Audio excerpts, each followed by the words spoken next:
Pokea taarifa ya mzee wetu Hamisi Mgeja. Ni huzuni na hakika tuko katika kipindi cha majonzi. Siku ambayo Mheshimiwa Rais wa Jamhuri ya Muungano wa Tanzania alikuwa anaapishwa. Sasa tujaribu kufikiria kiongozi ambaye anampenda na kumthamini mzee wake Hamisi Mgeja akiwa kwenye shughuli yake na yeye anapokea taarifa kwamba mzee wetu hatunaye. Kwa hiyo tumuombee sana Mheshimiwa Rais kwa sababu alipokea taarifa hii na yeye katika kipindi ambacho kwa kweli ungetamani asipate taarifa ile siku ambayo na yeye anaapa rasmi. Lakini hiyo pia akapokea na akafanikiwa kufanya maamuzi ya haraka ya kutuma msafara wake, viongozi wetu ambao ni washauri wa Mheshimiwa Rais Ikulu. Tunaye hapa mzee wetu Alhaji Abdalla Bulengo, Anamringi Macha na Martin Shigela ni baadhi ya wakuu wa mikoa waliowahi kufanya kazi na Mgeja. Wamesisitiza mshikamano na utunzaji wa amani. Mzee Mgeja sijamfahamu nikiwa hapa Kahama wala sijamfahamu nikiwa Shinyanga. Mzee Mgeja tulikuwa tunafahamiana tangu tukiwa kwenye utumishi wa chama, tangu tukiwa vijana.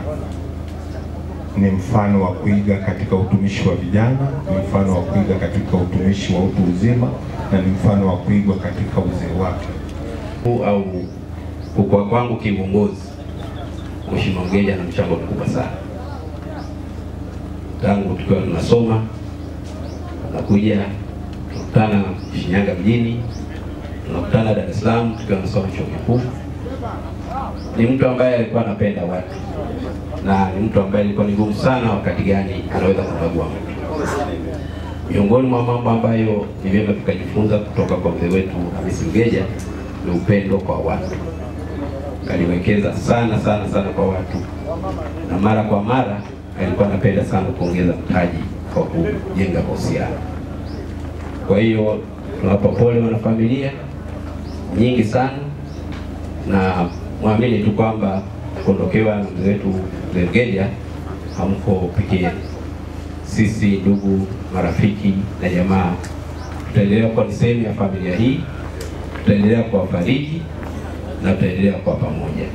Kwa upande wake, Shehe wa mkoa wa Shinyanga Alhaji Ismail Makusanya amesisitiza Watanzania kutobaguana, huku Musa Magwesela akitaka familia kumwombea. Na kuombeni sana ndugu zangu, tushirikiane sana katika vilio.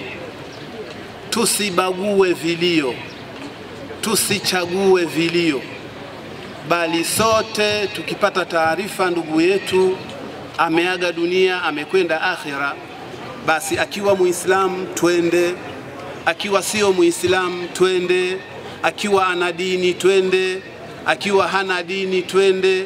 Hata kama akiwa ni mzazi wako kafariki, yeye si Muislamu, ni mpagani, basi una haki ya kumsaidia sanda. Mzee alikuwa mwadilifu katika mambo ya imani yake. Tunawapa pole sana familia, tunawapa pole sana wapendwa wetu Waislamu hapa Kahama, na tunawapa pole pia vile wanajamii. Tunajua maisha yetu hapa duniani yanapomalizika, basi tunarudi kwa aliyetuleta hapa duniani.